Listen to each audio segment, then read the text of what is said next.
and welcome back to my channel.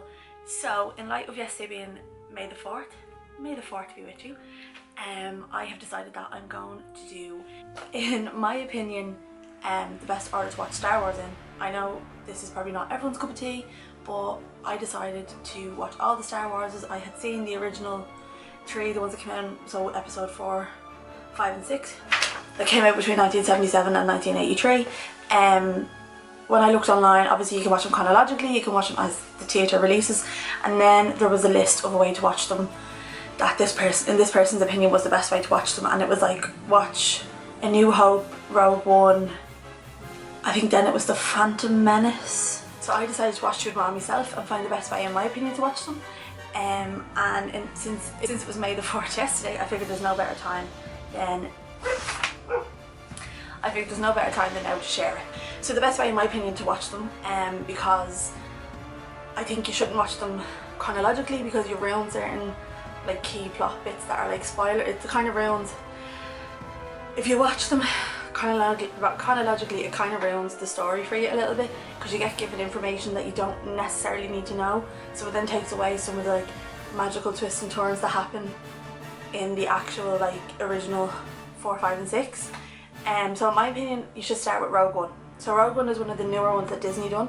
It came out in 2016, and the whole thing with Rogue One, sorry, I should probably say, I'll have left something at the start, but there will be a few little spoilers in this. I'm not going to give synopsises of all of the films, but there will be little spoilers because I am going to talk a bit about each of them, but I'm basically just going to run through them in my opinion the best way to watch them.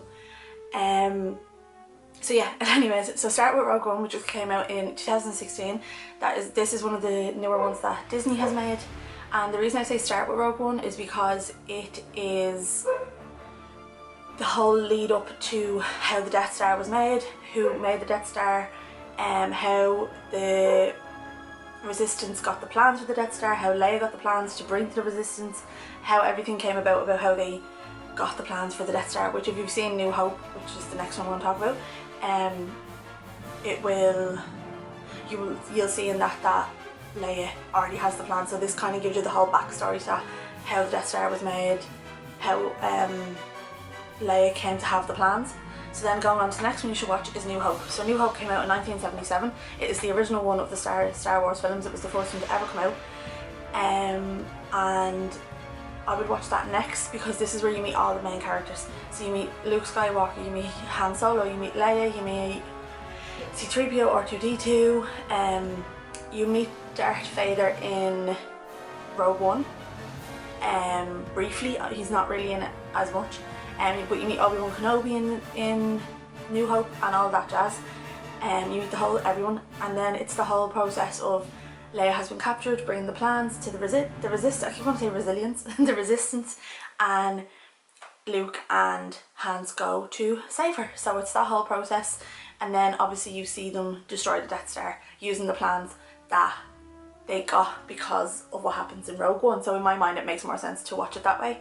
Obviously Rogue One comes out way after the original ones did, but it still makes more sense to watch that first. Next one you should watch, which is Empire Strikes Back, which came out in 1980. Luke trains with Yoda, so you meet Yoda in this film. Hans, Leia and Chewie. You also meet Chewbacca in New Hope, and you get to see the Millennium Falcon and everything. But in this one they all go to Cloud City and they meet with Lando Calrissian, and while they're there they're betrayed and they're given to Darth Vader. Darth Vader puts Han Solo in carbon freeze and uses them as a trap to try and get Luke to come out of training to fight him, because he wants him obviously to come to the dark side. And this is a huge spoiler, but the biggest reveal, that was probably one of the biggest reveals ever in like cinema history. It is revealed that Darth Vader is actually Luke Skywalker's father. So it ends in the battle between them. So come the end of the film, Hans is in carbon freeze, Leia has been taken prisoner, and Luke has just found out that Darth Vader is his father, because he believed his father to be dead, which is revealed in New Hope. He was reared by his uncle and aunt, and his parents are both dead. The next one on the list to watch is Return of the Jedi, which came out in 1983. In Return of the Jedi there is a new Death Star being built. At the start of the film you see Leia has been taken captive by Jabba the Hutt. This is where the whole gold bikini thing comes into play. she's been held captive and Luke comes to rescue her, and he also comes and rescues Han Solo, who after he rescues them all, they go to Endor and you get to meet the Ewoks, because on Endor is being used to protect the building of the new Death Star. There is a shield being used from Endor to protect it. You get to meet the Ewoks, which are these like little teddy bear creatures. They're the cutest thing in the whole entire world, and they're very funny. So in that whole process you kind of see the love of Han and Leia develop, and you kind of see a lot of what the power of the Force can do. In the end of The Empire Strikes Back, Darth Vader and Luke fight it out, and in order to, I suppose, protect Luke in a way, Darth Vader decides to come back to the light side of the Force, but which inevitably kills him. Darth Vader has always had this battle within himself between the light and the dark, and Luke has always been able to sense it as his child, I suppose. And when you see the prequels, which I'll talk about in a few minutes, you kind of see when Darth Vader was young, he really struggled on whether he wanted to be, not whether he wanted to be, but the force of being pulled towards the dark side and the light side. The next one I would suggest watching is The Force Awakens, which came out in 2015. So this is where you meet Kylo Ren, or Ben Solo, who is Leia and Han Solo's son. He is the villain, I suppose, in the newer Star Wars. He took the place of Darth Vader. He looks up to Darth Vader as an idol because I suppose Darth Vader is his grandfather. And in these films, the action is really good. You get to meet some really new characters in it they're really good characters. You get to meet Rey, who is this like unknown, she doesn't know herself that she's a Jedi, but she's a scavenger. She was abandoned on a planet as a child, and she has these amazing abilities that she didn't realise, because she is actually the granddaughter of the Sith Lord, but she was left on a planet for her protection when she was a kid. Again, spoilers. So in this film there's a lot that happens. Han's unfortunately passed away. There's a lot of action in it that's really good.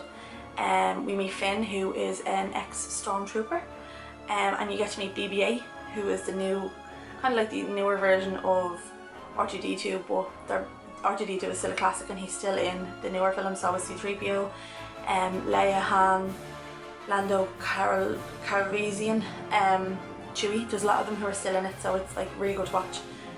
In the end of that one, so in the end of The Force Awakens, it ends with Rey going to get Luke and trying to get Luke to come back and help the Resistance and come back to the Force, because he lost touch with the Force after everything that happened with Kylo Ren. So then the next one I would watch is The Last Jedi. The Last Jedi is kind of like the second part of The Force Awakens, I suppose. It's the continuation of The Force Awakens. It kind of continues on with Rey trying to get Luke to come back and help out with the Resilience and the Resistance, and to accept the Force. And Luke senses the powers that Rey has, and he starts to train her, but then he gets very scared because he sees a lot of the same characteristics that he saw in Kylo Ren and her. It ends up with the Resistance, or the Rebels. It ends up with them all fleeing to this country, this planet, and there's not very many of them left. They get attacked by the First Order, the Last Order, the First Order, the bad guys. They get attacked by Kylo Ren and all the stormtroopers, and they lose a lot of people. But Luke comes and saves the day, and it's just this amazing battle, and Jedi Force, like the way they did it is really, really good. And it ends with them all being rescued and go and find somewhere new to live on a new planet. Then the newest one that has been added to Disney Plus is The Rise of Skywalker. So as far as I know, The Rise of Skywalker is the last film that they're doing, and I would watch this one next. I'll leave a list down below of them in the description, so that's why I think you should watch.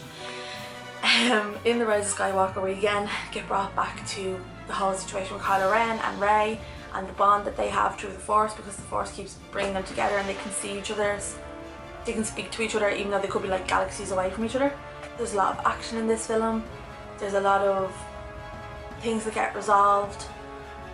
You meet a few new little characters, and in this one unfortunately Leia passes away, which is really sad. You kind of discover the ability that Rey has within the Force, and the Sith Lord is also killed. And in this film, it's just, I thought it was really good. It did get some bad reviews, and I understand where some of them came from reading it, but while watching it I didn't think of it that way. Going into watching films, I don't always go in with negative headset, so I don't look for the negativities in films. If I enjoy it, I enjoy it. If I don't, I don't. But I genuinely thought it was a really good film. And I don't want to ruin anything, so I don't want to give synopsises of what happens, but it's brilliant. It's action packed. There's some really funny things in it. What happens with C-3PO. There's a lot of funny bits that happens with him. After the Rise of Skywalker, the one that I would really suggest watching is Solo. Solo is the backstory of Han Solo. It's so good. You get to meet Han Solo. You learn where Han Solo came from, how he became what's it called? How he became a smuggler. Couldn't think of the word. How he became a smuggler. How he did what's the thing he always says about the Millennium Falcon she completed. Where he got the Millennium Falcon from. You learn where he got the Millennium Falcon. Emilia Clarke, she is also in it. She plays his love interest in it, which is really cute. His like love sweetheart. You learn where the dice came from that he holds over his mirror, the little gold dice. It's really good. You get to meet Chewie. You get to meet you find out how he met Chewie. It's a really good film. I only watched it the other day. It's really, really good. There's so much in it, so much action in it. A lot of behind the scenes that explains why Han Solo is the way Han Solo is, if that makes sense. But I thought it was absolutely brilliant, and generally I think that is the next one you should watch after watching The Rise of Skywalker. And then after Solo, that brings us to the prequels, which is episode 1, 2 and 3, which are Phantom Menace, Attack of the Clones and Revenge of the Sith. I have so many issues with these films. Phantom Menace, they're just, right, this is my problem.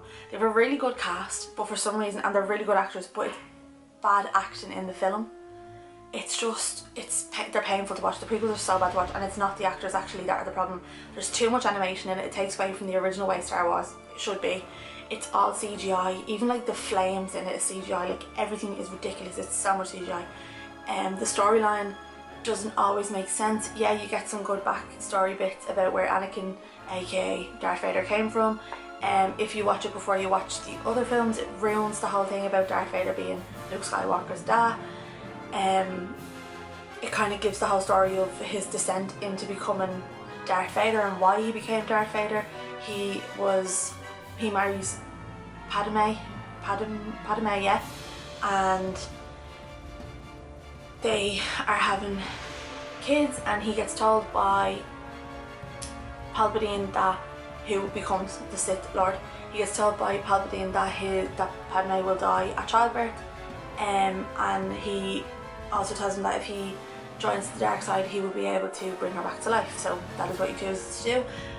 It's kept secret from him. This happens in Revenge of the Sith, but so I'll go back. Sorry, I'm getting ahead of myself. So in The Phantom Menace, you meet Darth Maul, who is like the red face fellow with the black.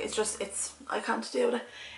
It's Liam Neeson, Ewan McGregor, Natalie Portman, Samuel L. Jackson's in it. Like they CGI Yoda. It was just, you get to see where C-3PO came from. Anakin made C-3PO. There is some good points in it, and there are some good bits, but it was very slow. It was very hard to watch. I didn't even finish watching Attack of the Clones. I got to the part where R2-D2 pushes C-3PO out onto where the clones were being made, and the movements that they were doing with C-3PO, it just isn't possible for him to actually do as a robot. It was so stupid, because if you see C-3PO, he's really stiff, and they had him falling from things and hanging on to things, and it just wouldn't happen. Not the way that it was animated, and it's so much animation. It's unnecessary. There's so much animation. If you watch all the other ones, a lot of it is special effects, makeup, and people in costumes and things like that. Yeah, there are some CGI bits, but it's not as extreme as what it is in the prequels. Then in Revenge of the Sith, it continues on obviously with Anakin and his battle between the dark and the light, and inevitably he joins the dark side. Padme passes away, and he is told that she passed away because he had an argument with her and strangled her when he lost his temper, but she had passed out. He gets told that he killed her, which inevitably leads him to actually full on become on the dark side. But what actually happened was she died in birth, and she gave birth to Leia and Luke. and they are taken away for their own safety. Obviously Luke is given to his uncle and Leia is made a princess, but I can't remember who adopts her. Yeah, it's worth watching the prequels. Obviously if you're into Star Wars, it's worth watching them to get the backstory, but I definitely wouldn't watch them before watching the other ones, because if you watch it chronologically and you watch them first, it's just going to put you off it, in my opinion, because they're not as good as Star Wars can be. They don't do it much justice, but that is my opinion. And now I am next going to watch The Mandalorian, because that's a new thing out and I haven't seen it. But thank you so much for watching this video. I hope it wasn't boring. I just found it really interesting to get back into watching Star Wars. I'd seen the original trilogy as a kid and really wanted to see them all, because I consider myself a Star Wars fan, but thought it was a bit of a fraud since I hadn't seen them all. But I hope this was helpful, and I hope if you take my advice and watch it the way I watch it, let me know down below what you thought of Star Wars. I hope you really enjoy it. Please don't forget to like and subscribe to this video. It honestly means so much to me. You have no idea. May the Force be with you. Love y'all. Slán.